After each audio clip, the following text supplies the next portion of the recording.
Peer Poilievre ਨੇ ਰਾਸ਼ਟਰੀ conservative caucus ਨੂੰ ਸੰਬੋਧਨ ਕੀਤਾ ਤੇ ਲਿਬਰਲ ਸਰਕਾਰ ਦੁਆਰਾ ਬੰਦੂਕ ਨਿਯੰਤਰਣ ਕਾਨੂੰਨਾਂ ਵਿੱਚ ਸੁਧਾਰ ਕਰਨ ਵਾਲੇ ਬਿੱਲ C-21 ਵਿੱਚ ਪ੍ਰਸਤਾਵਿਤ ਸੋਧ ਦੇ ਵਿਰੁੱਧ ਲੜਨ ਸਮੇਤ ਅੱਗੇ ਵਧਣ ਵਾਲੇ ਪਾਰਟੀ ਲਈ ਟੀਚੇ ਰੱਖੇ। ਪੀਅਰ ਪੋਲੀਵਰ ਨੇ ਕਿਹਾ ਕਿ ਅਸੀਂ ਜਾਣਦੇ ਹਾਂ ਕਿ ਅਪਰਾਧ ਦੇ ਵਿੱਚ ਵਰਤੀਆਂ ਜਾਂਦੀਆਂ ਬੰਦੂਕਾਂ ਦੀ ਵੱਡੀ ਬਹੁਗਿਣਤੀ ਇਸ ਦੇਸ਼ ਦੇ ਵਿੱਚ ਗੈਰ ਕਾਨੂੰਨੀ ਤੌਰ ਤੇ ਤਸਕਰੀ ਕੀਤੀ ਜਾਂਦੀ ਹੈ। 82% ਬੰਦੂਕ ਅਪਰਾਧ ਦੀ ਤਸਕਰੀ ਕੀਤੀ ਜਾਂਦੀ ਹੈ। ਪੀਅਰ ਪੋਲੀਵਰ ਨੇ ਕਿਹਾ ਕਿ ਇਹਨਾਂ ਰਾਈਫਲਾਂ ਤੇ ਪਾਬੰਦੀ ਲਗਾਉਣ ਨਾਲ ਸਮੱਸਿਆਵਾਂ ਦਾ ਹੱਲ ਨਹੀਂ ਹੋਣਾ, ਪਰ ਟਰੂਡੋ ਨੂੰ ਇਹ ਗੱਲ ਸਮਝ ਨਹੀਂ ਲੱਗ ਰਹੀ।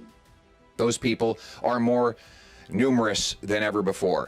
1 in 5 Canadians cutting meals because they can't afford the price of groceries. 1.5 million Canadians hitting food banks in a single month. Mothers putting water in their kids' milk because they cannot afford the price of groceries. This in Canada, with one of the most abundant supplies of farmland on planet Earth. And then there's housing. Young people stuck in their parents' basements even though they've done every single thing we asked them to do. Housing prices are going down, but monthly payments are going up, which means buyers and sellers are losing. Many Canadians fear they might not be able to pay their mortgages as the rates hit higher and higher. And it's not just economics, it's violent crime. It's up 32% under Justin Trudeau. Gang violence has increased, and drug overdoses have become a pandemic right across this country. And what's Trudeau's solution to all this? He and the costly coalition want to drive up inflation further. They want billions more in inflationary deficits. The cost of government is driving up the cost of living. $500 billion of it is boosting the cost of the goods we buy and the interest we pay. And then they want to pile on a carbon tax and triple that tax on the home heating that everyday Canadians pay. Conservatives will fight to restore fiscal sanity.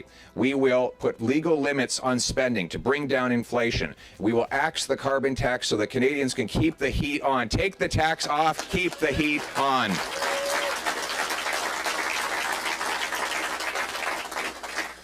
And we will stand up for the hardworking, law-abiding people who play by the rules in this country. We know that it's not Grandpa Joe's hunting rifle in Cape Breton or in Wainwright that is committing crimes in downtown Toronto. We know that the vast majority of guns used in crime are illegally smuggled into this country.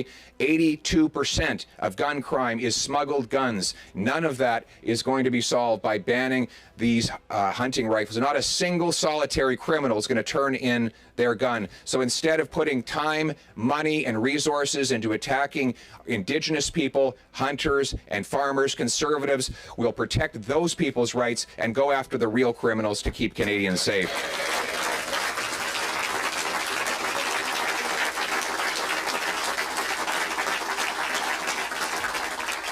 We'll unleash opportunity again in this country by removing the bureaucratic gatekeepers that prevent us from developing our resources, growing more affordable food, and having our immigrants fill vital positions for which they are qualified. We saw just last week Stats Canada report that only 40%, roughly 40% of doctors and nurses who immigrate from other countries are actually allowed to work in their field here in this country. Meanwhile, our healthcare system comes apart at the seams. It boils my blood to sit in a waiting room with my daughter who's got, from time to time, a migraine headache.